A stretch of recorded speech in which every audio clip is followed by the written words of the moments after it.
বাংলা নববর্ষের দিন অনুষ্ঠিত হবে শুভ হালখাতা।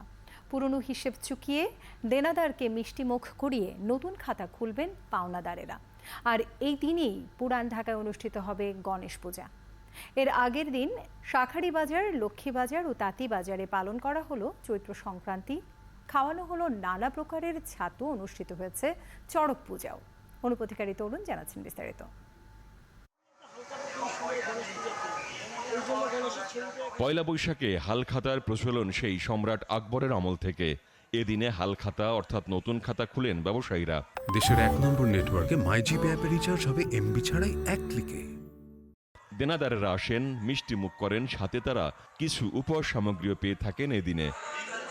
কালের বিবর্তনে হালখাতা উৎসব বিলীন হওয়ার পথে।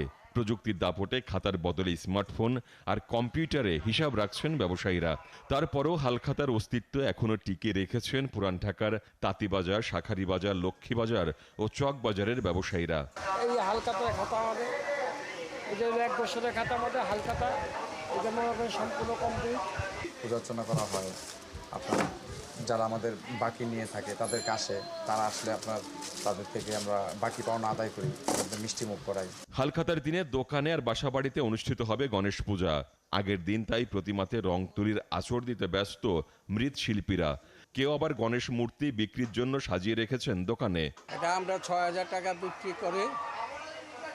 আমাদের মোটামুটি বিক্রি হয় ২০-৩০টা পিস বিক্রি হয়, কারণ আরও অনেকে বেচে, কিন্তু আমরা ২০-৩০টা বেচতে পারি। পহেলা বৈশাখের আগের দিন পালন করা হলো চৈত্র সংক্রান্তি। অনুষ্ঠিত হলো চড়ক পূজা।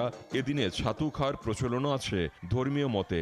আজকে হইলো চড়ক পূজা, কালকে হইলো গণেশ পূজা। আজকে বায়ের হাতে দিব, বায়ে কাপড় দিব, বোনের বড় বোন যে থাকে বড় বোনের কাপড় দিব, আর ছোট ভাই যে থাকে ছোট বড় বোনের কাপড় দিব, দিয়া ছাতু খাওয়াইব। নতুন বছরের লোকনাথ ও বেণীমাধব শিলের নতুন পঞ্জিকার পসরা সাজিয়ে বসেছেন পুরান ঢাকার ব্যবসায়ীরা।